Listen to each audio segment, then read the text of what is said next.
பாலாஜி அவர்கள் எம்எல்ஏவா இல்லாம தமிழகத்தில் பிறந்தவரா சொல்லுங்க, கொலைய தற்கொலையாது. சம்பவம் நடக்கிறது பார்த்தீங்கன்னா ஜூலை 13ஆம் தேதி. ஜூலை 17ஆம் தேதி கள்ளக்குறிச்சியில் மிகப்பெரிய வன்முறை கட்டவிழ்த்து விடப்படுது. ஒரு வாரம் வரைக்கும் விசிக தரப்புல யாருமே பெருசா பேசல. நம்ம தலைவரை சேர்த்து தான் சார் சொல்றேன். அவர் இன்னொரு விஷயத்தை நீங்க புரிஞ்சுக்கணும். ஒரு பொலிட்டிக்கல் லீடர்னோட he is a forensic expert. நீங்க சொல்லி தான் தமிழக அரசு வேலை செய்யணுமா சார்? அப்படின்னு பார்த்தா தமிழக அரசு வேலை செய்யலையா? அதாவது நீங்க ஒரு விஷயத்தை ரொம்ப கிளியரா புரிஞ்சுக்கணும். சிபிசிஐடி ஸ்டேட்மெண்ட் வெளியிட்டு இது போல புலனாய்வு பண்ணாதீங்க, பத்திரிகையாளரோட வேலையே புலனாய்வு பண்ணி வெளியே தகவலை சொல்றதா, அதுவே பண்ண வேணாம் சொல்லிட்டு அப்புறம் பத்திரிகையாளர் எதுக்குன்ற கேள்வி வந்துச்சு சார். இது ஒரு தவறான முன்னுதாரணம் தான். திராவிட மணி அந்த ஸ்கூலுக்கு டொனேஷன் கேட்க போனதாகவும் அவங்க டொனேஷன் கொடுக்க மறுத்ததுனால இவர் ஆளுங்களை கூட்டிட்டு போய் அந்த ஸ்கூலை அடிச்சு உடைச்சதாகவும் சொன்னாங்க. அவர் என்ன சொல்ல வர்றாருன்னா, இந்த மாணவி தற்கொலை பண்ணிக்கிட்டு தான் சொல்லப்படுற பள்ளி, அதுக்குள்ள ஆர்எஸ்எஸோட கேம்ப் நடந்திருக்கிறதா ஒரு பெரிய தகவல். இப்போ நாம வைக்கக்கூடிய குற்றச்சாட்டு அவர் பிஜேபியில் இருக்காரு, ஆர்எஸ்எஸ்ல இருக்காரு, அதனால அவர் இதை பண்ணியிருக்காருன்றதுல குற்றச்சாட்டு. திருமாவளவன் அவர்கள் ஒரு விஷயத்துக்காக போராட்டம் பண்றாருன்னா அதுல அந்த கட்சியினருக்கு சாதகமான விஷயம் இல்லாம இருக்க வாய்ப்பே கிடையாது. ஆனா இந்த விவகாரத்துல சாதிச்சாயம்ன்ற ஒண்ணு பெருசா இல்ல. ஆனா இவர் வந்த பிற்பாடு சாதிச்சாயம் பூசப்பட்டுருமோ? இது இன்னைக்கு இல்ல, கிட்டத்தட்ட 10 ஆண்டு காலத்துக்கு முன்னாடியே. ஆனா எல்லா போராட்டத்திலும் தீர்வு கிடைச்சுதான் கேட்டீங்கன்னா அதோட ரேஷியோ ரொம்ப ரொம்ப ரொம்ப லோ. அப்புறம் எதுக்காக அரசியல்வாதிகள் போராட்டங்களை முன்னெடுத்து நடத்திக்கிட்டே போறாங்க? அதுக்கு பருத்தி மூட்டை குடோன்ல எடுத்துருமே சார். பருத்தி மூட்டை முதல்ல நூல் ஆகணும், நூல் ஆனவன தான் துணி ஆகணும், துணி ஆனவன தான் மனிதனோட உடல்ல நிற்கும்.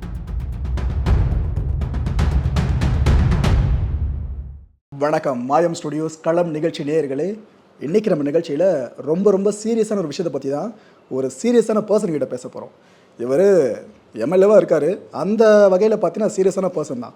ஆனால் பர்சனலாக எடுத்துக்கிட்டிங்கன்னா ரொம்ப ரொம்ப ஜோவியலான ஒரு டைப்புங்க. அதுவும் அந்த கள்ளக்குறிச்சி விவகாரம் இருக்குல்ல, இதில் ஸ்பெஷல் இன்ட்ரெஸ்ட்டை இந்த விடுதலை சிறுத்தைகள் கட்சியினர் பெருசாக காமிச்சிக்கிட்டு இருக்காங்க. சமீபத்தில் அந்த கட்சியோட தலைவர் தொல் திருமாவளவன் அவர்கள் தலைமையில் போராட்டம் நடந்துச்சு, பார்த்துருப்பீங்க.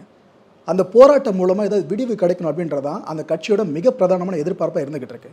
ஸோ இன்றைக்கி நம்ம ஷோவில் எம்எல்ஏ எஸ்எஸ் பாலாஜி அவர்கள் இருக்காங்களே, திருப்பூர் தொகுதிங்க, யாரும் தெரியாத நபர் இவர் இருந்திருக்க வாய்ப்பே கிடையாது. இவர்கிட்ட பல விஷயங்கள் கேட்க போகிறோம். இந்த ஒரு விவகாரம் சார்ந்து தான் ரொம்ப இன்டெப்த்தாக பேச போகிறோம். நிகழ்ச்சியில் போகலாம். வணக்கம் சார். வணக்கம். எப்படி இருக்கீங்க சார்? நல்லா படித்த ஒரு எம்எல்ஏ கிட்ட ஒரு இன்டர்வியூ எடுக்கிறோம். பிஇ எல்எல்பி அதை பார்க்குறப்ப எங்களுக்கே கொஞ்சம் நம்பிக்கை வந்துச்சு. ஓகே, நிறைய விஷயங்கள் புதுசாக சொல்லுவார்னு சொல்லிட்டு. சார், முதல் விஷயம் என்னென்னா, விடுதலை சிறுத்தைகள் கட்சின்னு இருக்காங்களே, இவங்க எதுக்காக இம்மிடியேட்டாக இந்த ஒரு விவகாரத்துக்குள்ளே வராமல் பல நாட்கள் கடந்த பிறகு உள்ளே வரணும்? அதாவது இது நீங்கள் கேட்குற கேள்வி இமீடியட்டாக பல நாட்களுக்கு பிறகு களத்தில் வரல. இந்த பிரச்சனை தொடர்பாக எல்லாரும் ஒன்றிணைந்து போராட்டங்களை முன்னெடுத்துட்டு இருந்தாங்க. இன்னும் சொல்லப்போனால் இது தொடர்பான பல்வேறு நிலைகளை மக்களுக்கு கொண்டு போய் சேர்த்தது விடுதலை சிறுத்தைகள் கட்சி. ஒரு அமைப்பாக அங்கே போய் போராட்டம் பண்ணால் தான் இந்த விவகாரத்தில் உள்ளே போகிறோன்னு இல்லை. இது தொடர்பாக நீங்களே பார்த்துருப்பீங்க. நிறைய காணொலிகள் எங்கள் கட்சியினுடைய முன்னணி பொறுப்பாளர்களாக இருக்கக்கூடிய தோழர்கள் எல்லாமே இந்த குறிப்பிட்ட சம்பவத்தில் எங்கெங்கெல்லாம் தெளிவு தேவைப்படுது அல்லது எங்கெங்கெல்லாம் நமக்கு மிகப்பெரிய ஒரு ஐயப்பாடு இருக்கிறது என்பதை வெளி உலகத்துக்கு வெளிப்படுத்தினதே விடுதலை சிறுத்தைகள் கட்சியை சார்ந்த நிர்வாகிகள் தான், முன்னணியில் இருக்க நிர்வாகிகள் தான். பல காணொலிகளில் பேசியிருந்தோம். ஒன்று. இன்னொன்று, இதோட கண்டினியூஸாக இதோட டெவலப்மெண்ட்டில் உங்களுக்கு நேரடியாக களத்தில் போய் போராட்டம் செய்வதற்கான ஒரு சூழல் இப்போ தான் கிடைச்சிது. நீங்கள் இப்படி ஒரு சம்பவம் நடக்குது, அது தொடர்ச்சியாக அந்த பள்ளியின் மீது தாக்குதல் நடைபெறுகிறது. அதற்கு தொடர்ச்சியாக காவல்துறையும் அரசும் எடுத்த பல்வேறு நடவடிக்கைகளில் நீங்கள் நேரடியாக களப்போராட்டம் அப்படின்றது தான் நம்ம இப்போ பண்ணார் எங்கள் தலைவர் எழுச்சி தமிழர். ஆனால் இது தொடர்பான மக்களிடையும் ஒரு விழிப்புணர்வு அல்லது ஒரு பிரச்சாரத்தை முன்னெடுத்தோம். இந்த பிரச்சனையில் இதெல்லாம் இருக்குன்றது விடுதலை சிறுத்தைகள் கட்சி நிர்வாகிகள் தான் பெரிய அளவில் பேசியிருப்பாங்க. இன்னைக்கு கூட நீங்கள் பாருங்கள், காணொலிகள்லாம் பாருங்கள். அது தொடர் கௌதம் அதுதான் சந்தேகமே. ஏன்னா சம்பவம் நடக்கிறது பார்த்தீங்கன்னா ஜூலை 13ஆம் தேதி. ஜூலை 17ஆம் தேதி கள்ளக்குறிச்சியில் மிகப்பெரிய வன்முறை கட்டவிழ்த்து விடப்படுது. அதுக்கு பிறகு ஒரு வாரம் வரைக்கும் விசிக தரப்பில் யாருமே பெருசாக பேசலை. நம்ம தலைவரை சேர்த்து தான் சார் சொல்கிறேன். அதுக்கு பிற்பாடு தான் பார்த்தீங்கன்னா தலைவர் தொல் திருமாவளவன் அவர்களே கிளம்புறங்கிறாப்புல. என்ன சொன்னாங்கன்னா, ஏன்னா அதுக்கு முன்னாடி ப்ரெஸ் மீட் கொடுக்குற 2 நாளைக்கு முன்னாடி அதில் தெளிவாக சொல்லியிருந்தாரு, இது போல் போகிற வரவங்களாம் பிடிச்சி கைது பண்ணியிருக்காங்க. ஒரு 2-3 அப்பாலாம் வந்திருந்தாங்க, அவங்களாம் கதறினாங்க, எங்கள் பசங்க வேடிக்கை பார்க்க போனாங்க, அவங்களாம் பிடிச்சி போயிட்டாங்க போலீஸ் அப்படின்னு சொல்லிட்டு. நீங்கள் திமுக கூட கூட்டணியில் இருக்கிறவங்க, இப்போ நீங்கள் இந்த விஷயத்தை பெருசாக கையில் எடுத்தீங்கன்னா திமுகவுக்கு எதிரான நிலைப்பாடு எதுக்கிறதுக்கு சமம் இல்லை. அப்படிப்பட்ட ஒரு சூழல்லாம் எந்த காலத்துலையுமே இல்லை. அரசியல் நிலைப்பாட்டுக்கும் எங்களுடைய சோஷியல் ஆக்டிவிட்டிக்கும் எப்பவுமே தொடர்பு கிடையாது. ஒன்று, நீங்கள் அந்த சீக்வன்ஸ் ஆஃப் ஈவெண்ட்டை பார்க்கணும். நீங்கள் அந்த குழந்தை இறந்த உடனேயே அவங்க வீட்டுக்கு போய், அதாவது இந்த பள்ளிக்கூடத்தில் நடைபெற்ற அந்த போராட்டம் அது தொடர்பான வன்முறைக்கெல்லாம் முன்னாடியே, இன்னும் சொல்லப்போனால் அவங்கள பார்த்த ஒரே ஒரு தலைவர் எங்களுடைய தலைவர் எழுச்சி தமிழர் தான். வேற ஒரு நிகழ்ச்சிக்காக போயிருந்தார், பார்த்தாரு. அதுக்கப்புறம் அந்த சீக்வன்ஸ் ஆஃப் ஈவெண்ட் நடக்கும்பொழுது நீங்கள் வந்து ஒரு கிளாரிட்டி வேணும். நீங்கள் வந்து ஒரு பொறுப்பானவங்க வந்து எடுத்த உடனே வந்து எடுத்தேன் கவிழ்த்தேன் இப்போ இன்றைக்கி வந்து பேசியிருக்காருன்னா, இன்றைக்கி பேசிய போது நீங்களும் பார்த்துருப்பீங்க, அந்த காணொலியை பார்த்துருப்பீங்க. அதில் நடைபெற்ற ஒரு சீக்வன்ஸ் ஆஃப் ஈவெண்ட்ஸை வச்சு தான் வந்து நம்ம வந்து நம்முடைய வாதங்களை அல்லது வந்து நமக்கு வந்து என்னென்ன கிளாரிட்டி தேவைப்படுது, எந்த மாதிரி அரசு நடவடிக்கை எடுக்கணுன்றதை பேசுகிறோம். இப்போ உதாரணத்துக்கு வந்து அன்றைக்கி நடந்தது, அதுக்கு பிறகு வந்து நம்ம வந்து நமக்கு கிடைக்கிற தகவலின் அடிப்படையில் உடனே வந்து நம்ம வந்து ஒரு ரியாக்ஷனை கொடுத்தோன்னா அது வந்து சமூக பொறுப்புணர்வு அது இவ்வளோ சென்சிட்டிவாக ஆகிடுச்சு. நீங்கள் ஒரு பெரிய அளவுக்கு வந்து ஒரு வன்முறை என்று போயிட்ட பிறகு மறுபடியும் நம்ம அதில் வந்து ஒரு கருத்தை சொல்கிறோன்னா ரொம்ப பொறுப்பு வாய்ந்த இடத்துல இருந்து சொல்லக்கூடிய இடத்துல இருக்கும். அந்த பொறுப்போடு நான் ஒரு விஷயம் கேட்டுறேன் சார். பாலாஜி அவர்கள் எம்எல்ஏவாக இல்லாமல் ஒரு தமிழனா, தமிழகத்தில் பிறந்தவராக சொல்லுங்கள், இந்த வழக்கில் தமிழக மக்களுக்கு இருக்க பெரிய சந்தேகமே இது தற்கொலைலாம் கிடையாதுப்பா, கொலை தான் அடித்து நம்புகிறாங்க. அந்த பொண்ணை பெற்றவங்களா இருக்கட்டும், தமிழக மக்களாக இருக்கட்டும், நீங்கள் சொல்லுங்கள் சார், பாலாஜியா சொல்லுங்கள் சார், கொலையா தற்கொலையாது? இல்லை அதுதான் இது பாருங்க, சந்தேகம் கொலையா தற்கொலையா என்கின்ற அந்த ஐயம் இருக்கிறது. அதை தெளிவுபடுத்த வேண்டியது இன்வெஸ்டிகேஷனில் வந்து தெளிவுபடுத்தணுன்றது தான் இப்போ நம்ம கோரிக்கை. இப்போ நீங்கள் இதில் எது கிளாரிட்டின்னு தெரிஞ்சிட்ட பிறகு இந்த பிரச்சனையே சால்வ் ஆகிடுது. நீங்கள் சொல்கிற மாதிரி இப்போ நான் வந்து இது நான் நம்புறதுன்றது வேற, என்னோட நம்பிக்கையோ என்னோட நம்பிக்கையோ என்னுடைய புரிதலோ எதுவாக இருக்குன்றது பிரச்சனை இல்லை. அங்கே என்ன நடந்ததுன்றது தெளிவுபடுத்த வேண்டிய பொறுப்பு இருக்கு இல்லையா, அந்த பொறுப்பு வந்து காவல்துறையிடம் இருக்கிறது. அதை தெளிவுபடுத்த வேண்டும் தான் நம்ம கேட்டிருக்கோம். அதுதான் இப்போ இன்னைக்கு இருக்கக்கூடிய நிலை. ஓகே, நம்ம தலைவர் சொன்னது அதே தான் கிட்டத்தட்ட. ஆமாம் ஆமாம், இது வந்து கொலையா இருக்கலாம்னு சிலர் சொல்றாங்க, தற்கொலையா இருக்கலாம்னு சிலர் சொல்றாங்க. நாங்கள் சந்தேகம் தெரிவிக்கிறோம் கண்டிப்பா அப்படின்னு சொன்னவர் பல சந்தேகங்களை எழுப்பினாப்ல. உண்மை. 3வது மாடியிலிருந்து பொண்ணு கீழே விழுந்தா இந்த காயங்கள் வந்திருக்காது, ஆனால் வந்திருக்காது ஏன் அப்படின்றாரு. திருமா சாரோட அந்த மொத்த பேச்சுமே கேட்டு முடிச்ச பிற்பாடு தமிழக மக்கள் என்ன தெரியுமா தோணும், கொலைதான்ப்பா அப்படின்னு தான் தோணும். நீங்களே பார்த்துருப்பீங்க, அதனால தான் கேட்குறேன். இல்லை, அதாவது இது உங்களோட அசம்ஷன். இது நீங்கள் அவர் என்னென்னா, இப்போ நான் சொன்னது தான், இந்த இன்சிடென்ட்ஸ் எல்லாத்தையும் வந்து ஒரு சீக்வன்ஸில் பார்த்துட்டு அவர் வந்து இன்னொரு விஷயத்தை நீங்கள் புரிஞ்சுக்கணும். ஒரு பொலிட்டிக்கல் லீடர்னோட he is a forensic expert, forensic பற்றி நல்லா தெரிஞ்சவர். அவருக்கு வந்து தெரியும் அது மாதிரி இருக்கக்கூடிய, இன்னும் கூட சொல்லப்போனால் வந்து அவர் சந்திரசேகர் சாரோட வந்து ரொம்ப நெருங்கிய தொடர்பில் இருந்தவர். இது மாதிரியான வழக்குகளில் பல விவரங்கள் வந்து நுணுக்கங்கள் தெரியும். நீங்கள் அந்த ஐயங்களை இப்போ எதுக்காக ஒரு டெத்து நடக்குதுன்னா போஸ்ட்மார்ட்டம் எதுக்காக பண்ணுறோம்? சில நேரங்களில் தெளிவாகவே ஒரு தற்கொலைன்னு கூட தெரியும், போனோம் பொய் சொல்லாது, இல்லை தெளிவான தற்கொலைன்னு கூட தெரியும். ஆனால் போஸ்ட்மார்ட்டம்னு எதுக்கு பண்ணுறோம்? அதை உறுதிப்படுத்துறதுக்கு சொல்கிறோம். இப்போ நாம் என்ன சொல்கிறோம், இந்த மாதிரியான ஐயங்கள்லாம் இருக்குது, இது இருக்குது அப்படின்னும் பொழுது இது இல்லைன்னு நீங்கள் உறுதிப்படுத்திட்டு போயிடுங்க. ஓகே, அப்போ நீங்கள் சொல்லபடி பார்த்தீங்கன்னா இன்னும் உறுதிப்படுத்தலை. ஆமாம், உறுதிப்படுத்தலை தான். ஸோ சிபிசிஐடின்றது மாநில அரசு கீழே வர்றதா, சென்ட்ரல் கவர்மெண்ட் கிடையாது. நீங்கள் சொல்லி தான் தமிழக அரசு வேலை செய்யணுமா சார்? அப்படின்னு பார்த்தா தமிழக அரசு வேலை செய்யலையா? இல்லை, அதாவது நீங்கள் ஒரு விஷயத்தை ரொம்ப கிளியராக புரிஞ்சுக்கணும். இப்போ நான் ஒரு சட்டமன்ற உறுப்பினராக இருக்கேன். சட்டமன்ற உறுப்பினர் அரசு சார்ந்த, நான் கான்ஸ்டியூஷனல் அத்தாரிட்டி இல்லை, ஆனால் அரசு அத்தாரிட்டி கிடையாது, ஆனால் அரசு சார்ந்த நிலையில் இருக்கேன். நீங்கள் அரசு நிர்வாகத்திற்கும் அரசினுடைய இந்த பியூரோக்ரஸின்னு சொல்கிறோம் பாருங்க, அதிகாரிகளுடைய நிர்வாகத்துக்கும் வந்து இருக்கக்கூடிய அந்த வேறுபாடு வந்து பெரிய வேறுபாடு இருக்குது. நீங்கள் பல நேரங்களில் இந்த அரசு இல்லை, இன்றைக்கு இருக்கக்கூடிய இந்த அரசு இல்லை, எந்த அரசுமே அவங்க நினைக்கக்கூடியதை எல்லாவற்றையுமே வந்து களத்தில் கடைசி பாயிண்டில் டெலிவர் ஆகுதான்னு பார்த்தீங்கன்னா டெஃபினட்டாக இருக்காது. அதுக்கு காரணம் வந்து இடையில் இருக்கக்கூடிய இந்த நிர்வாக அமைப்பு என்கின்ற ஒன்று இருக்கிறது. இன்றைக்கு வந்து இப்போ சீஃப் மினிஸ்டர் வந்து போலீஸ் டிபார்ட்மெண்ட் வந்து ஹெட் பண்ணுறாருன்னா அவருக்கு கீழே இருக்கிற அந்த அதிகாரிகள் வந்து எந்த அளவுக்கு வந்து கன்விக்டடாக இருக்காங்க, கமிட்டடாக இருக்காங்கன்றது நமக்கு தெரியாது. இப்போ நான் ஒரு அதிகாரியாக இருப்பேன், நீங்கள் ஒரு அதிகாரியாக இருப்பீங்க. சில அதிகாரிகள் வந்து அரசுகள் எந்த அரசுகளாக இருந்தாலும் அவங்க டியூட்டியை கரெக்டாக பண்ணுறோன்னு இருப்பாங்க. இதில் வந்து ரொம்ப இயல்பு தான், மனிதர்களாக இருக்கவங்க எல்லாருக்கும் இயல்பு தான். சில பேருக்கு வந்து வெஸ்டட் இன்ட்ரெஸ்ட் இருக்கும், சில பேர் வந்து ஒரு குறிப்பிட்ட ஒரு செக்மெண்ட்டுக்கு சாதகமாக இருப்பாங்க. இதையெல்லாம் ஒரு நாள்லையோ 2 நாள்லையோ ஒரு 6 மாதம், நீங்கள் 10 ஆண்டு 15 ஆண்டு காலம் வந்து ஆட்சி பொறுப்பில் இருந்தவர்கள் கூட சில அதிகாரிகளை வந்து கணிக்க முடியாது, இல்லை சில நிர்வாக செட்டப் வந்து கணிக்க முடியாது. இது ரொம்ப இயல்பானது. நீங்களே ஒரு நிர்வாகத்தில் இருந்தீங்கன்னா கூட அது நடக்கும். அதனால் இன்றைக்கு வந்து முதலமைச்சர் வந்து இதில் வந்து நேர்மையாக நடந்துக்கணுன்ற ஒரு எண்ண ஓட்டத்தில் இருக்கார். ஆனால் நீங்கள் இப்போ நீங்கள் ஒரு வழக்கே போனீங்கன்னா எதன் அடிப்படையில் தீர்ப்பு வழங்கப்படுகிறது? The facts and evidences which are submitted to the கோர்ட்ன்றாங்க. எந்த நீதிபதியுமே என்ன சொல்கிறாருன்னா, நாங்கள் இதை அளித்திருக்க தீர்ப்பு இதுதான் உண்மைன்னு எந்த நீதிபதியும் சொல்கிறதில்ல. நீங்கள் நல்லா நுட்பமாக கவனித்து பார்த்தீங்கன்னா it is based on the facts and evidences given to us. அப்போ ஒரு இது வந்து எல்லாருக்கும் பொருந்தும். இங்கேருந்து களத்திலேருந்து கொடுக்கக்கூடிய ஃபேக்ட்ஸ் அண்ட் எவிடன்சஸ் என்ன கொடுக்குறாங்கன்றதை பொறுத்து தான் வந்து அவங்க புரிந்து கொள்ள முடியும். அப்படி வந்து அவங்கள எதையும் மிஸ்கைட் பண்ணக்கூடாதுன்றதை ஒரு அலாம் பெல் அடிக்கிற இடத்துல தான் விடுதலை சிறுத்தைகள் கட்சி இருக்குது, விடுதலை சிறுத்தை கட்சியுடைய தலைவர் இருக்கிறார். ஓகே, சூப்பர் சார், நல்ல ஒரு விஷயத்த சொன்னீங்க. சிபிசிஐடி ஸ்டேட்மெண்ட்டை வெளியிட்டு என் பத்திரிகை அனுபவத்தில் நான் பெருசாக கேள்விப்பட்டதில்லை சார். இது போல் புலனாய்வு பண்ணாதீங்க அப்படின்ற ஸ்டேட்மெண்ட் எங்களுக்கு ரொம்ப புதுசாக இருந்துச்சு.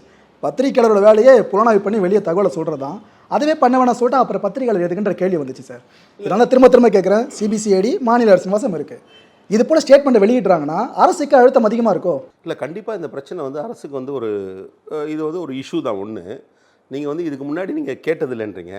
பிரசிடென்ட்ஸ்ன்ற ஒன்று வந்து எதாவது நடந்தால் தான் வரும் பிரசிடென்ட்ஸ். தமிழகத்தில் அது இல்லாமல் இந்த விஷயத்தில் இல்லை, நான் நீங்கள் தவறாக புரிஞ்சிக்கூடாது. எனக்கு இதுக்கு முன்னாடி இப்போ சுனாமி வந்தது. இதுக்கு முன்னாடி நான் சுனாமியை பார்த்தது இல்லைன்னா இப்போ இனிமேல் வரவங்களுக்கு பிரசிடென்ட்ஸ்க்கு இருக்குது. அந்த மாதிரி இதுக்கு பிரசிடென்ட்ஸ் இல்லை, but it is a wrong பிரசிடென்ட்ஸ்னு சொல்லுங்கள். இது ஒரு தவறான முன்னுதாரணம் தான். நீங்கள் வந்து அவங்க வந்து 1000 நியாயங்களை கற்பிக்கலாம். இல்லை ஒருத்தர் வேறு மாதிரிலாம் பேசுகிறாங்க, இது வந்து மக்களிடையே தேவையில்லாத பதட்டத்தை ஏற்படுத்துதுலாம் சொல்லலாம். ஆனால் அது அப்படி கிடையாது. நீங்கள் வந்து அந்த நிலைப்பாடு வந்து சிபிசிஐடி எடுத்தது வந்து தவறாகத்தான் நான் பார்க்குறேன். தவறாக தான் பார்க்குறேன். அதை தான் கேட்குறேன். என்ன தனிப்பட்ட முறையில் நான் தவறாகத்தான் பார்க்குறேன். அது ஒன்றும் ரொம்ப ஓப்பனாக சொல்கிறீங்க உண்மையை. இதனால தான் உங்ககிட்ட நிறைய கேள்விகள் கேட்டு விடைகிறோம் சார். அடுத்து முக்கியமான விஷயம் சார், நம்ம திராவிட மணி அவர்கள் தொல் திருமாவளவன் அவர்கள் ஸ்டேஜில் பேசுகிறப்போ ஒரு விஷயத்தை ஆழமாக சொன்னார். ஏன்பா இது போல் திராவிட மணி அந்த ஸ்கூலுக்கு டொனேஷன் கேட்க போனதாகவும் அவங்க டொனேஷன் கொடுக்க மறுத்ததுனால இவர் ஆளுங்களை கூட்டிகிட்டு போய், அதுவும் ஓப்பனாக சொல்கிறதா இருந்தால் விசிக தொண்டர்களையே கூட்டிகிட்டு போய் அந்த ஸ்கூலை அடித்து உடைச்சதாகவும் சொன்னாங்க. அப்போ திருமாவளவர்கள் சொன்ன விஷயம் திராவிட மணிக்கு மட்டும் அந்த அளவு தெளிவாக இருந்திருந்தாருனா மாநில பொறுப்பு கொடுத்துருப்பாருனாப்ல. ஆக்சுவலாக என்ன இதில் உங்களுக்கு தனிப்பட்ட ஏதாவது நோக்கம் இருக்கா இந்த கேஸை வச்சதுனா பார்க்கணுன்ட்டு? நீங்கள் நல்லா, அதாவது நீங்கள் உங்களுக்கே இருக்கக்கூடிய அந்த ஊடகவியலாளருக்கு இருக்கக்கூடிய ஒரு திறன் அடிப்படையில் வந்து உடச்சி பார்க்குறீங்க. அவர் என்ன சொல்கிறாருன்னா, ஒரு தொண்டர்களையோ அல்லது வந்து ஒரு மாசை வந்து திரட்டக்கூடிய அளவுக்கு திராவிட மணி அவ்வளோ பெரிய மாசை அந்த அளவுக்கு இருந்ததுன்னா நீங்கள் வந்து இதை வந்து ஒரு பர்டிகுலர் ஆக்டோட கோரிலேட் பண்ணி பார்க்காதீங்க அப்படின்றது. அது ஒரு மேடை பேச்சில் பேசும்பொழுது ஒரு சில விஷயங்களை வந்து கொஞ்சம் எளிதாக போய் ரீச் ஆகணுன்றதுனால பேசுவாங்க. இதுக்கெல்லாம் வந்து நம்ம வந்து வேர்ட் பை வேர்டு, எழுத்து பை எழுத்து அந்த மாதிரி இல்லை. நீங்கள் வந்து அவர் என்ன சொல்ல வர்றாருன்னா, திராவிட மணி வந்து அவ்வளோ பெரிய மாசை, நீங்கள் அன்றைக்கி திரண்ட கூட்டத்தை வந்து நம்ம பார்த்தோம், காணொலிலாம் பார்த்தோம். அவ்வளோ பெரிய மாசை அக்யூமுலேட் பண்ணுற அளவுக்கு அவருக்கு ஒரு கெப்பாசிட்டி இருந்ததுன்னா, அப்போது ஒரு லீடர்ன்றவங்க வந்து என்ன, ஒரு மாசை அக்யூமுலேட் பண்ணுற ஒரு கெப்பாசிட்டி, அந்த கெப்பாசிட்டி இருந்தால் அதுக்கு அடுத்த நிலையில் வச்சிருப்பது சும்மா ஒரு கடந்து போகிற மாதிரி ஒன்று சொன்னார். அதுக்கு போகிறப்ப ஃப்ளோவில் வந்துருக்கோம். அவ்வளோ இம்பார்ட்டன்ஸ் கொடுக்க வேண்டியதில்லை. இன்னொன்று இந்த டொனேஷன் கேட்கறது கொடுக்குறதுலாம் நீங்கள் லாஜிக்கலாக கொஞ்சம் திங்க் பண்ணி பாருங்கள். யாருக்கு வந்து ஒரு நிறுவனமோ ஒரு இதுவோ வந்து டொனேஷன் கொடுக்கும்? இப்போ ஒரு ஆட்சி பொறுப்பில் இருக்கிறவங்க, இல்லை வந்து ஒரு வலிமையாக வந்து ஒரு இடத்துல இருக்கவங்க, இவங்க வந்து நம்ம செய்யக்கூடிய ஏதோ அந்த நிறுவனம் வந்து ஒரு விதிமீறலோ அல்லது வந்து ஒரு பைபாஸ் பண்ணி ஏதோ ஒன்று பண்ணுறாங்கன்னா அதை எக்ஸ்போஸ் பண்ணக்கூடிய வாய்ப்பு இருக்கிறவங்கள தான் வந்து அவங்க மதிப்பாங்க இயல்பாக. இப்போ நமக்கு வந்து அந்த மாதிரியான எண்ணமும் கிடையாது, நாம் அந்த மாதிரியான இடத்துலையும் இல்லை. நீங்கள் அதனால் வந்து இந்த டொனேஷன் கேட்டது இதெல்லாம் வந்து ஒரு குக்டப் தியரி தான். அது டொனேஷன் கேட்டாங்க, கொடுக்கல, அடித்தாங்க, போனாங்கன்னா ஒரு குக்டப் தியரி தான். அதை கடந்து போகிறதுக்காக அவர் சொன்னாரே தவிர இதில் வந்து ஒன்றும் பெருசாக ஒன்றும் இம்பார்ட்டன்ஸ் இருக்கிறதா தெரியல எனக்கு. திருமாவளவன் அவர்கள் ஒரு விஷயத்துக்காக போராட்டம் பண்ணுறாருன்னா அதில் அந்த கட்சியினருக்கு சாதகமான விஷயம் இல்லாமல் இருக்க வாய்ப்பே கிடையாது. ஆனால் இந்த விவகாரத்தில் சாதிச்சாயம்ன்ற ஒன்று பெருசாக இல்லை. ஆனால் இவர் வந்த பிற்பாடு சாதிச்சாயம் பூசப்பட்டுருமோ அப்படின்னு நமக்கு எதிராக யார் இருக்காங்களோ அவங்க எல்லாமே சொல்கிறாங்க. அவங்களுக்கு அவங்களோட பதில் சார். அதாவது இது என்னென்னா பாருங்கள், நீங்கள் ஒரு விஷயம் புரிஞ்சுக்கணும். 2021 தேர்தலுக்கு முன்னாடி இந்த மனுவை பற்றி ஒரு பிரச்சனை வரும்போது கார்னர் பண்ண ட்ரை பண்ணாங்க தலைவர் எழுச்சி தமிழரை. இப்போ உங்களுக்கு தெரியும், நாங்கள் வந்து எங்களுக்கு வந்து எலக்டோரல் விக்ட்ரி தான் முக்கியம் அப்படின்னா ஒரு சேஃபாக ப்ளே பண்ணோன்னா சட்டமன்ற தேர்தலில் கூட நாடறிந்த சின்னம், மக்களிடையே பரிட்சயமான சின்னம், எல்லாருக்கும் போய் சேர்ற சின்னம், உதயசூரியனில் போட்டிடலான்னு நினைக்கலாம். அவர் ஏன் வந்து தனி சின்னத்தில் இருந்தாருன்னா நமக்கு அதில் ஒன்றும் உதயசூரியனில் நிற்கக்கூடாது, போகக்கூடாது அந்த ஒரு இது இல்லை. நாங்கள் இன்றைக்கு தனி சின்னத்தை நின்றதுனால தான் எங்களுக்கு கிடைச்சிருக்கக்கூடிய அங்கீகாரம் விடுதலை சிறுத்தைகளுக்கே கிடைச்ச அங்கீகாரமாக இன்றைக்கு வெளிப்படுது. அப்போது இது அவரோட தாட் ப்ராசஸ். அப்போ இன்றைக்கி நாடு முழுக்க வந்து ஒரு அக்செப்டன்ஸ் லெவல் வந்துடுச்சு. இப்போ போய் வந்து திருப்பி இப்போ நம்ம பல ஆண்டு காலமாக சொல்லின்னு இருக்கோம், புரட்சியாளர் அம்பேத்கரை வந்து இவங்க வந்து ஒரு சாதியினருக்கு மட்டும் அதை திருப்பி இவர்கிட்ட வந்து பொருத்தி பார்க்குற மாதிரியான ரொம்ப கேவலமான ஒரு உக்தியாக பார்க்குற ஒன்று உங்களுக்கு நினைவூட்ட விரும்புகிறேன். இது இன்றைக்கி இல்லை, கிட்டத்தட்ட 10 ஆண்டு காலத்துக்கு முன்னாடியே முல்லை பெரியாறு பிரச்சனை நடந்த பொழுது முல்லை பெரியாறில் அந்த பகுதியில் இருக்க விவசாயிகள் வந்து அன்றைக்கு வந்து தமிழ்நாட்டு மக்களவை உறுப்பினர்லாம் எங்களுக்கு ஒன்றுமே பண்ணல அப்படின்னு என்ன பண்ணுறாங்க, கொடும்பாவி இருக்கிறாங்க மக்களவை உறுப்பினர்கள் கொடும்பாவியை. அப்போ என்ன ஆகுதுன்னா நமக்கு 39 எம்பி இருக்காங்க, 38 கொடும்பாவி இருக்குது. இது நடந்த சம்பவம் ஒன்றும் இல்லை. செய்தியாளர் ஒருத்தர் வந்து எண்ணி பார்த்துட்டு என்ன பண்ணுறாங்க, ஏங்க 38 தாங்க இருக்குன்னா அப்போ சொல்கிறாங்க அந்த விவசாயிகள், அவங்க வந்து எந்த சாதின்னு தெரியாது, நமக்கு எந்த மதம் தெரியாது. அந்த விவசாயிகள் என்ன சொல்கிறாங்கன்னா, எங்களுக்கு தெரியுங்க, எங்களுக்கு ஒரே ஒரு எம்பி மட்டும் எங்களுக்காக குரல் கொடுக்குறாருங்க. அது சிதம்பரத்தில் இருந்து சொல்லாத, தேனியிலேருந்து சொல்கிறாங்க. அவர் வந்து விடுதலை சிறுத்தைகள் கட்சி தலைவர் திருமாவளவனுங்கன்னு சொல்லிட்டு 10 வருஷம் முன்னாடி சொல்கிறாங்க அவங்க. அப்போ உங்களை பொறுத்த அப்போ இது என்னன்னா, எவ்வளோ ஒரு வனக்காவலர் ஒருத்தர் வந்து அவர் வந்து மிகவும் பிற்படுத்தப்பட்ட சமூகத்தை சார்ந்து அவருக்காக போராடி இருக்கோம். 7 பேர் செம்மர காட்ட வந்து பலியானாங்களே, அது அவங்களுக்கு போராடி இருக்கிறோம். எத்தனையோ போராட்டங்களை முன்னெடுத்திருக்கிறோம். யார் யாருக்கும் இதெல்லாம் வந்து எந்த விதமான சாதி மத அடையாள சாயல், அதை தான் நீங்கள் சொன்னார் அவர், சாதியை பார்த்து போராடுவதில்லை, நீதிக்காக போராடுகிற கட்சின்னு. It's not a political drama. It's not a political drama. தேவையே கிடையாதுன்ற என்ன, வாட் இஸ் நெசசிட்டி? நெசசிட்டி இருக்கு எங்களுக்கு. நீங்கள் சராசரி அரசியல் கட்சிகள் வந்து ஒரு ஆளுங்கட்சி கூட்டணியில் இருந்தால் எதன் மேலே கவனம் செலுத்துவாங்கன்னா, அந்த ஆளுங்கட்சியில் ஏதாவது ஆதாயம் கிடைக்குமா, இதுக்கு வாங்கலாமா, அதை வாங்கலாமா, நம்ம ஒரு 4 மெம்பர் வாங்கலாமா, 4 வாரியம் வாங்கலாமா, அந்த மாதிரியான ஒரு சூழலில் இன்றைக்கு இந்த அரசும் இல்லை. அந்த மாதிரி கேட்கணுன்ற எண்ணத்தில் வந்து விடுதலை சிறுத்தைகள் கட்சியும் இல்லை. அப்புறம் எதுக்கு ஒய் திஸ் பொலிட்டிக்கல் ட்ராமா? இல்லை, எதுக்கு தேவையே கிடையாது சார். எங்களுக்கு என்னென்னா, இப்போ தமிழக அரசுக்கு மேலே அழுத்தம் இருக்குன்ற விஷயத்த நீங்களே ஓப்பனாக ஒத்துக்கிட்டீங்க சார். அதனால் இந்த கேள்வியை கேட்குறேன். கூட்டணியில் தொடரணுமா, இல்லைனா இந்த பொண்ணுக்கு, அந்த பொண்ணு இறந்தாங்களா சார், அந்த மரணத்துக்கு நீதி வேணுமான 2 ஆப்ஷனை உங்கள் தலைவர் முன்னாடி வைக்கிறாங்கன்னு வச்சுங்க, தமிழக மக்கள் எதை சூஸ் பண்ணுவீங்க? இல்லை, இது தமிழக மக்கள்னா வந்து நீங்கள் வந்து தமிழக மக்கள் ஒன்று சேர்ந்து ஒரு விஷயத்தில், ஏதாவது ஒரு விஷயத்தில் பெரும்பான்மை மக்கள் சந்தேகம் தற்கொலையாக இருக்க வாய்ப்பில்லை. இருங்க. அதாவது நான் வந்து இது ரொம்ப சென்சிட்டிவான இஷ்யூ. இதில் வந்து நம்ம வந்து வேறு விதமான ஒரு எமோஷ்னல் பிளேலாம் பண்ணக்கூடாது. நீங்கள் சொல்கிற, நான் பர்சனலாக நான் ரெஸ்பான்சிபிளாக ஃபீல் பண்ணுறேன். இதில் ஒரு எமோஷ்னல் பிளேவாக தமிழக மக்கள் பெரும்பான்மையாக நினைக்கிறாங்கன்னா, ஏங்க நீங்கள் வந்து ஒரு சில தலைவர்கள் நின்று 1000 ஓட்டு வாங்க மாட்டாங்க, பேசினானா 10 லட்சம் லைக் வருதுங்க, அப்போ 10 லட்சம் பேர் அவனை லைக் பண்ணுறான்னு அர்த்தமா? ஸோ இந்த எமோஷ்னல் ட்ராமாலாம் இதில் இல்லாமல், ஒரு சில தலைவர் பாஜக சொல்கிறீங்களா இருக்காங்க, பாஜகவில் இருக்காங்க, வெளியில் இருக்காங்க, சொல்கிறேன். அவங்களுக்கு கிடைக்கிற அந்த லைக்ஸ்ன்ற வியூஸை பார்த்தீங்கன்னா, அந்த நம்பர் ஆஃப் வியூஸ் வந்து அவ்வளோ இருக்குது. அப்படின்னா அவங்களாம் வந்து அந்த மக்கள் ஏற்றுற, நீங்கள் இந்த மாதிரி எமோஷ்னலாக நம்ம இதில் திங்க் பண்ணாமல், நீங்கள் கூட்டணி இதெல்லாம் இல்லாமல், இந்த குழந்தை இல்லை, இந்த மாதிரி வந்து ஒரு இக்கட்டான சூழல், ஒரு கொடூரமான சூழல் யாருக்கு நேர்ந்தாலும் அதில் நீதி கிடைக்க வேண்டும் என்று தான் சராசரியாக நியாயமாக இருக்கவங்க யாராக இருந்தாலும் விரும்பக்கூடியது, அல்லது வந்து எதிர்பார்க்கக்கூடியது. அந்த எதிர்பார்ப்பின் அடிப்படையில் தான் அதை கொண்டு போகிறோம். இதில் வந்து இப்போ என்ன, மக்கள் ஒட்டு மொத்தமாக வந்து ஒரு ஓட்டை வச்சு விடுதலை சிறுத்தைகள் கட்சி மட்டும் தனியாக நிற்க வச்சு, அப்போ விடுதலை சிறுத்தைகள் கட்சி மட்டும் தனியாக நிற்க வச்சு மக்கள் கேட்குறாங்கன்னா ஒரு விஷயத்தை புரிஞ்சுக்கலாம். அப்போ இந்த நாட்டில் வந்து நீதி கிடைக்கணும்னா விடுதலை சிறுத்தைகள் கட்சி மட்டும்தான் கேட்குன்றதை வந்து மக்கள் புரிந்து கொண்டிருக்கிறார்கள் என்பதாக நான் புரிந்து கொள்கிறேன். இது அப்படி இல்லை. இந்த கூட்டணியா இதுவான்றதெல்லாம் இட் இஸ் நாட் என்ன சொல்கிறது, ஒரு கேம் மாதிரியோ ஒரு இது மாதிரியோ இல்லை.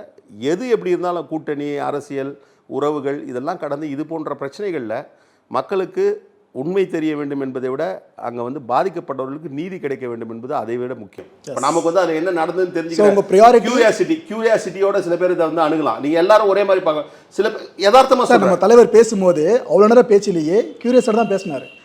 அனுமானங்கள் நிறைய வச்சாப்ல. சில பேர் வந்து இந்த சம்பவத்தில் இந்த மாதிரி ஒரு குழந்தை வந்து, ஒரு அப்பாவி குழந்தை வந்து இந்த மாதிரி அது வந்து தற்கொலையாக செஞ்சிடுச்சா, கொலையாயிடுச்சா, இல்லை எதனால் கொலை பண்ணாங்க, இல்லை ஏன் தற்கொலை பண்ணிச்சு என்னன்ற சிந்திக்கிற ஒரு பேரண்ட் மனநிலைன்னு ஒன்று இருக்குது. இன்னும் சில பேருக்கு வந்து என்னென்னா, இது என்ன இந்த சம்பவம் செய்து என்னன்ட்டு. நான் என்ன சொல்ல வரேன்னா, இதில் உண்மை தெரிந்து கொள்ள வேண்டும் என்பதை விட, அந்த மாதிரி ஒரு கோணத்தை விட அந்த குழந்தைக்கு நீதி கிடைக்கணும், அந்த குடும்பத்துக்கு நீதி கிடைக்கணும் என்பதுதான் நம்முடைய பார்வையாக. நல்ல விஷயம் சார். ஆக்சுவலாக உங்களோட பார்வை மட்டும் இல்லை, தமிழக மக்கள் எல்லாரோட பார்வையும் அதுதான். அவங்க ஓட்டு போட தான் நம்ம எல்லாம் மேலே இருக்கோம் பிரதிநிதிகளாக. ஸோ ஒட்டுமொத்த மக்களோட பொறுப்புணர்வு வந்து உங்ககிட்ட மட்டும் தான் பிரதிபலிக்கும். அதனால தான் ஊடகவியலாளர் உங்களே போட்டு தாக்கிக்கிட்டு இருக்கோம் பல கேள்விகளை கேட்டு யாராவது பதில் சொல்லுவீங்க நம்புகிறேன் சார். சார், ஆர்எஸ்எஸ் நீங்கள் ஸ்டேஜில் எப்போ பேசினாலும் சரி, உங்கள் கட்சியினர் எப்போ பேசினாலும் சரி, அவங்க யாரை அடித்து பேசுகிறாங்களோ இல்லையோ பாஜகவினர் ஒருத்தரையாவது தாக்கி பேசுகிறாங்க சார். இது நம்ம கட்சியிலே சொல்லியிருக்காங்களா, யார் பேசுகிறாலும் பாஜக விடக்கூடாது? இப்போ நமக்கு தனிப்பட்ட முறையில் பாஜகவில் இருக்கவங்க யார் மேலேயும் நமக்கு வந்து எந்த விதமான வெறுப்பு என்பதே கிடையாது. நீங்கள் வந்து அது வந்து பர்சனல் ரிலேஷன்ஷிப்பில் ஒன்றும் கிடையாது. ஒரு ஐடியாலஜிக்கலாக நீங்கள் வந்து அந்த ஐடியாலஜி வந்து என்ன பண்ணுதுன்னா, இப்போ நீங்கள் எந்த அளவுக்கு இதை உணர்ந்துருக்கீங்கன்னு தெரியல. இப்போ என் ஏஜுக்கு நான் பார்க்குறேன், ரொம்ப சாதாரணமாக அவன் போய் கோயிலில் போய் கும்பிட்டுட்டு போனவன் ஒரு பக்கம் கும்பிட்டுட்டு போயிட்டு இருந்தான், இதுக்கு இப்போ தர்காவுக்கு போகிறவங்க போயிட்டு இருந்தாங்க, சர்ச்சுக்கு போகிறவங்க போயிட்டு இருந்தாங்க. நீங்கள் இவங்களுடைய இந்த என்ன சொல்கிறது, ஒரு ஹேட்ரட் பாலிடிக்ஸ்னு சொல்லக்கூடிய வெறுப்பு அரசியல், மத வெறுப்பு பிரச்சாரத்தினால என்ன ஆகுதுன்னா, இன்றைக்கி வந்து ரொம்ப சாதாரணமாக கோயிலுக்கு சும்மா போயிட்டு இருந்த பல பேர் வந்து அந்த மத வெறுப்புக்கு வந்து ஆளாகிறதெல்லாம் நம்மளால் பார்க்க முடியுது. அப்போ இது வந்து ஒரு தவறான ஐடியாலஜியை வந்து முன்னிறுத்துறது ஒன்று. இப்போ நீங்கள் இன்னும் இதெல்லாம் கூட கேட்டிருப்பீங்க நீங்கள். இப்போ நீங்கள் பிஜேபி ஆர்எஸ்எஸ் ஐடியாலஜின்றது இந்துத்துவா ஐடியாலஜி அப்படின்றத கடந்து சனாதன் ஐடியாலஜி அப்படின்ற அந்த நிலையில் வந்து இது வந்து not acceptable to any human society. ஏன் நாட் அக்செப்டபிள்னு சொல்கிறோன்னா, நீங்கள் வேற்றுமை வந்து இன வேற்றுமையெல்லாம் கூட இருக்குது. அப்பார்த்தேட்னு சொல்கிற இன வேற்றுமையெல்லாம் இருக்குது. அதுக்கு பின்னாடி கூட ஒரு சயின்ஸ் இருக்குது.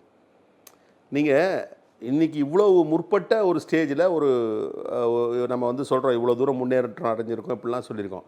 இந்த நேரத்தில் நீங்கள் அவங்களோட சனாதன் ஐடியாலஜி ஒருத்தனை வந்து பிறப்பின் அடிப்படையில் ஏற்றத்தாழ்வு தீர்மானிக்குது அப்படின்னு சொன்னால், இதை ஒருத்தன் ஏற்றுக்கொள்கிறான்னா அவன் எவ்வளோ பெரிய மூடனாக இருக்கணும். ஆனால் நல்லா படிச்சிருக்கிறான், பெரிய இடத்துல இருக்கான், ஆனால் அதை அவன் ஏற்றுக்கொள்ளக்கூடிய அளவுக்கு இப்போ எப்படி ஒரு மனிதன் போதைக்கு ஆட்பட்டானா அதை வந்து என்ன செய்கிறான்னு தெரியாதோ, அந்த மாதிரி இந்த ஐடியாலஜி கொடுக்குற போதையில், இந்த சனாதன் ஐடியாலஜி கொடுக்குற போதையில் மனிதத்தனத்திற்கே ஒவ்வாத விஷயங்களை ஏற்றுக்கொண்டு தவறான வழிமுறைக்கு போகிறாங்க, இல்லை தவறான வழிமுறையை காட்டுறாங்கன்றதுனால தான் அவங்கள நம்ம எதிர்க்கிறோம். அதுவும் இல்லாமல் பல தடவை சொல்லியிருக்கோம், பிஜேபி மற்ற கட்சிகளுக்கெல்லாம் ஒரு பொலிட்டிக்கல் ஆர்கன்ஸ் இருக்கும், இளைஞரணி, மகளிர் அணி. பிஜேபியே வந்து ஒரு பொலிட்டிக்கல் ஆர்கன் ஆர்எஸ்எஸ்க்கு. ஸோ கிங்பின் வந்து ஆர்எஸ்எஸ் தான், ஆர்எஸ்எஸ்னுடைய பொலிட்டிக்கல் இதுன்றதுனால நாம் வந்து பேசும்பொழுது வந்து ஆர்எஸ்எஸ்ஸை பற்றியோ பிஜேபி பற்றியோ பேச வேண்டிய தேவை எழுகிறது. இங்கே வந்து மையப்படுத்தப்பட்டதே வந்து அந்த 2 ஐடியாலஜிஸ் தான், சனாதன் ஐடியாலஜியா இல்லை வந்து டெமோக்ரஸின்னு சொல்லக்கூடிய இந்த சனநாயகம் என்கின்ற. அதனால் நாங்கள் பேசுகிறோம். எதிர்நிலையில் இருக்கிறது வந்து அவன் பிஜேபி ஆர்எஸ்எஸ் கிடையாது, எதிர்நிலையில் இருக்கிறது சனாதனம். இந்த நிலையில் இருந்து நாங்கள் ஜனநாயக நிலையிலிருந்து சனாதனத்தை பார்க்குறோம். ஓகே, கொள்கையில் ரொம்ப ஸ்ட்ராங்காக இருக்கீங்க. கருத்தியல்ல. ஓகே, கருத்தியல்ல. ஓகே, ஒரு 10 வருஷத்துக்கு அப்புறம் வேணால் அந்த வீடியோ திருப்பி போட்டு பார்க்கலாம் சார் சில பேர். அப்போ நீங்கள் சொல்கிறது நடக்க தான் பார்க்கலாம். இவ்வளோ பேசுகிறீங்களா சார், சித்தாந்தம் ரீதியாக நாங்கள் பாஜகவுக்கு எதிர்தான்ப்பா அப்படின்ட்டு சித்தாந்த ரீதியாக சொல்கிறேன். அப்படி இருக்கிறப்ப விடுதலை சிறுத்தைகள் கட்சி பாஜக கூட கூட்டணி வைக்குமா? இல்லை, கண்டிப்பாக கிடையாது. நீங்கள் வந்து இதை யாரும் நம்பவும் மாட்டாங்க, யாரும் இது வரைக்கும் அப்படி சொல்லவும் இல்லை. எனக்கு இது வந்து பெரிய ஷாக்காக இருக்குது. ஏன்னா இது வரைக்கும் நான் வந்து யாருமே இது இப்படி ஒரு விஷயத்தை வந்து சொல்லலை, அதுக்கான வாய்ப்பே இல்லை. பார்த்துருக்காரு, பிரைம் மினிஸ்டரை பார்த்துருக்காரு. எனக்கு சரியான எதுக்கு போனான்னு சொல்கிறேன். ஏதோ காவிரி இஷ்யூக்கு அதுக்கு வந்து ஒரு டெலிகேஷன் போனாங்க, அந்த மாதிரி போனாங்க. இப்போ ஒன்றும் இல்லை, இப்போ சமீபத்தில் வந்து மேகதாது பிரச்சனை வந்தது, அனைத்து கட்சி கூட்டம் போனாங்க. அன்றைக்கி தலைவர் வந்து அன்றைக்கி அவருக்கு வந்து வேலை இருந்தது, வேறு ஒரு இடத்துல கமிட்டட் ஆகிட்டார். கட்சி சார்பாக ஒருத்தர் போகும்போது நான் தான் போய் பார்த்துட்டு வந்தேன். இந்த ஜல் சக்தின்னு சொல்லக்கூடிய நீர்வளத்துறை அமைச்சரை நான் தான் போய் பார்த்துட்டு வந்தேன். அப்போ நான் போய் விடுதலை சிறுத்தைகள் கட்சி போய் பார்த்துட்டு வந்தோன்றதுனால நாங்களும் பிஜேபி அலையன்ஸா, அதில் வந்து எல்லா கட்சியும் இருந்தாங்க. ஏடிஎம்கே இருந்தது, டிஎம்கே இருந்தது, எம்டிஎம்கே இருந்தது, காங்கிரஸ் இருந்தது. இவ்வளோ ஆழமாக சொல்கிறத பார்த்தா கூட்டணியில் வாய்ப்பே இல்லை. அதுக்கு வாய்ப்பே இல்லை. நீங்கள் கடந்த காலத்தில் வந்து ஒரே ஒரு முறை வந்து திமுகவோடு கூட்டணி இருக்கின்ற பொழுது, திமுகவே பிஜேபியோட கூட்டணி இருந்தபோது இருந்தது. அப்போ அன்றைக்கி இருந்த காலகட்டம்லாம் வேறு.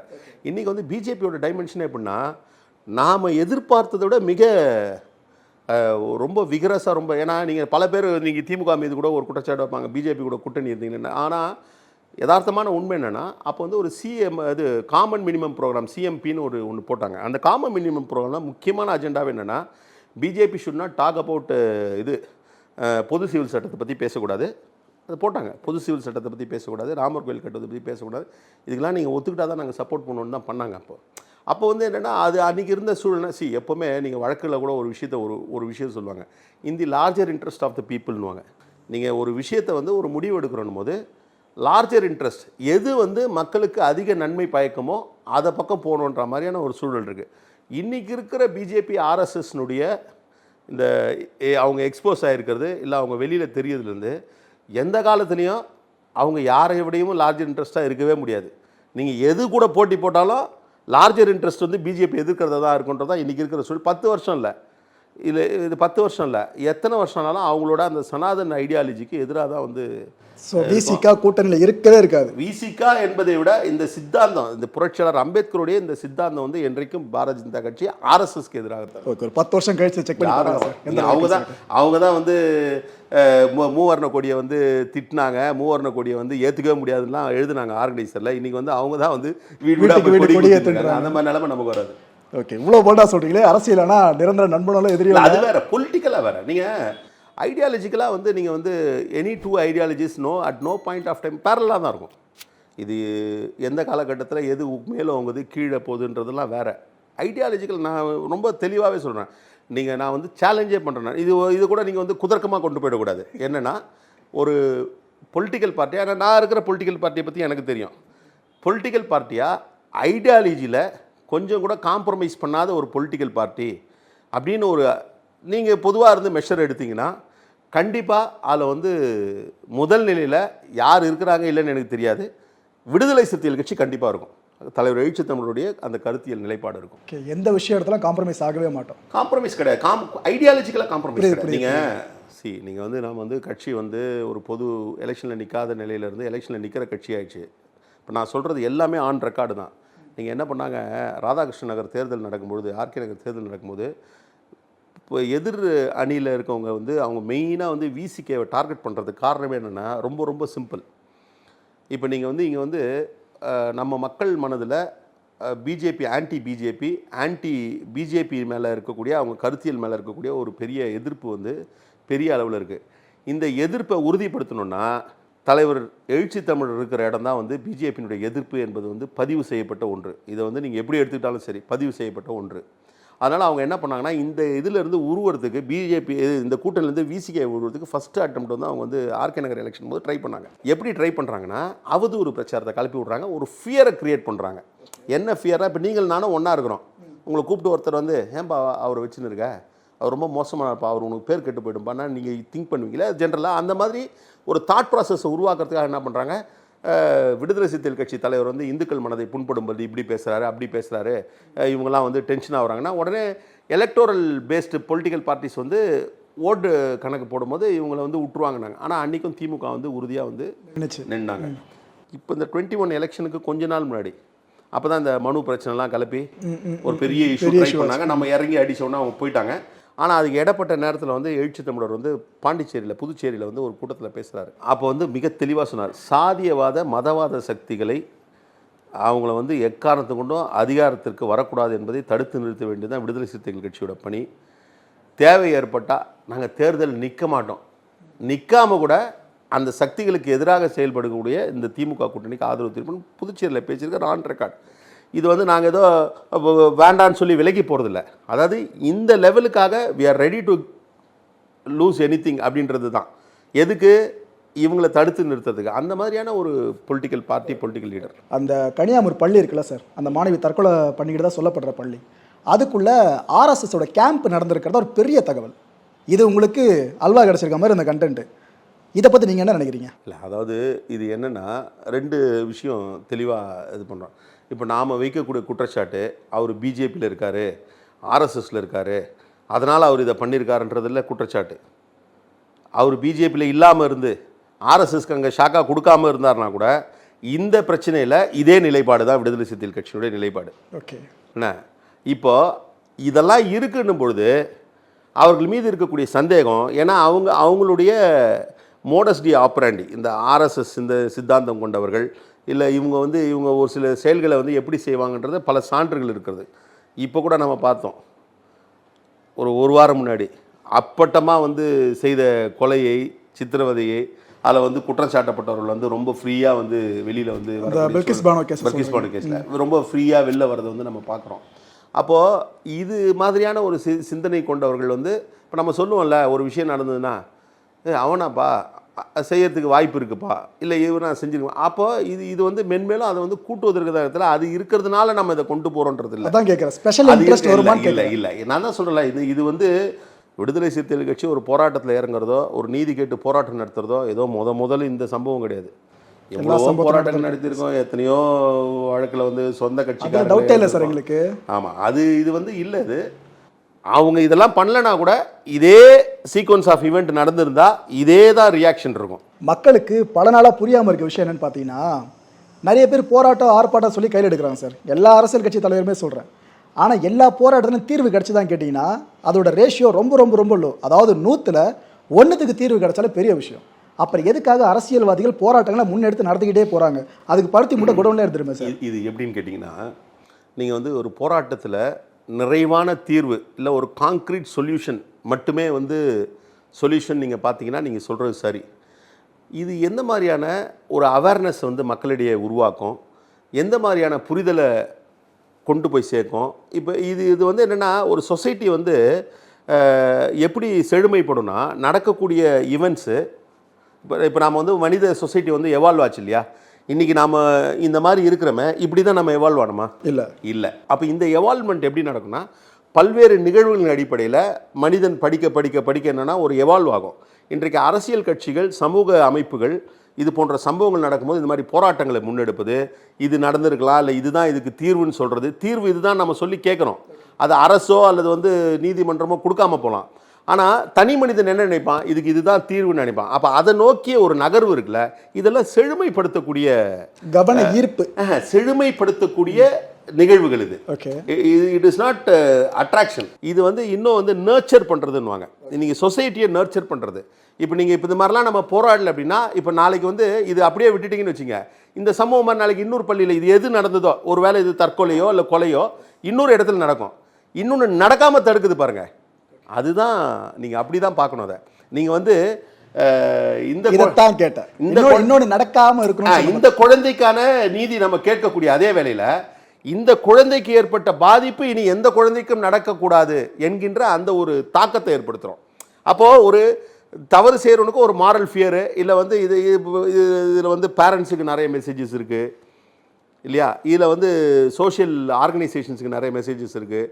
இப்போ நீங்கள் வந்து இப்போ பள்ளியை நடத்தக்கூடியவங்க, நேர்மையாக நடத்தக்கூடியவங்க கூட இன்னும் கொஞ்சம் காஷனாக இருக்க வேண்டிய தேவைகள் இருக்குது அப்படின்றதெல்லாம் சிந்திக்கணும். அப்போ இதெல்லாம் தான் நீங்கள் வந்து இதில் வரக்கூடிய அவுட்கம்.